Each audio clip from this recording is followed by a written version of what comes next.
Okay, with my intensive organic veg garden ramping up production at the moment, my mind automatically goes to next year's harvest and how I can maintain this fertility and the different things I'm going to do that.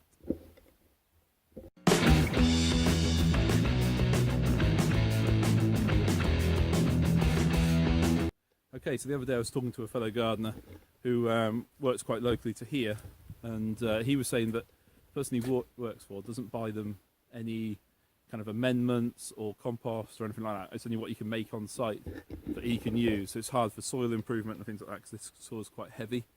And he's wondering what I did here. And so what I actually do is I import about 4 tonne of well-rotted manure a year into this little garden here, my 32 beds. And actually it did my other 16 beds up there this year of well-rotted sheep manure. So that's straw and muck mixed up. And it's really well rotted, and probably 3 years old, some of it. And I get that from a friend of my father's, and he lets me have that. And what I also do is I use a lot of blood, fish and bone, which is organic, and organic pelletized chicken manure. I'm sure you've all come across it, which I buy from a wholesaler, which works out really cheap, and a great way to add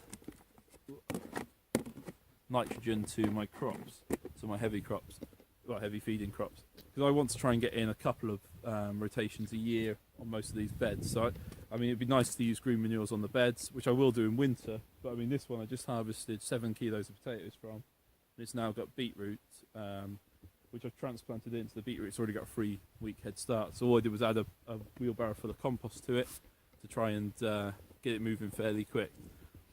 As well as that, I make a lot of comfrey and nettle feed, which I use like the teas that kind of ferment here in these blue barrels, and I'm sure you've all come across it. There's different recipes for it, but I tend to just chop it up. Normally add a bit of wood ash and use that. So I've got, you can see all my comfrey, you can see it now, all my comfrey root cuttings I've taken. There's about 120 there, which are going to be my little strip down the side and across the bottom of my garden, which I use for making teas and using as an activator for my compost bins. So I make a lot of my own compost, which is really rich in kind of all the stuff I pull out of the garden. So it's full of life and vitality.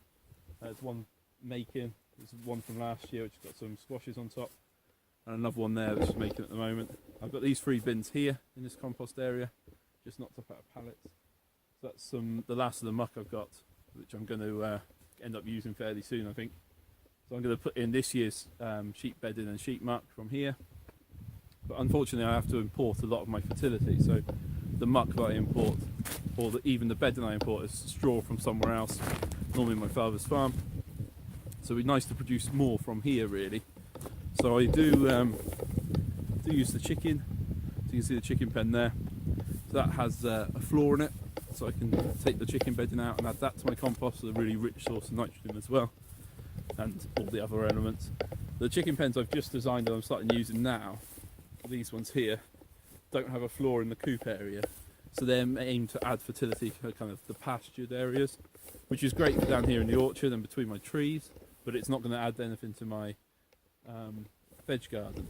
So what I did decide to do is I've got this old chicken coop here which I knocked up quickly out of some Harris panels when the avian flu virus came in back in December or January, whenever it was, and I decided to make the most of what they kind of eaten off. I had 6 or 7 hens in here, and they'd obviously killed everything in sight, eaten it all, and they left the ground quite hard and quite compacted with a lot of chicken manure on top.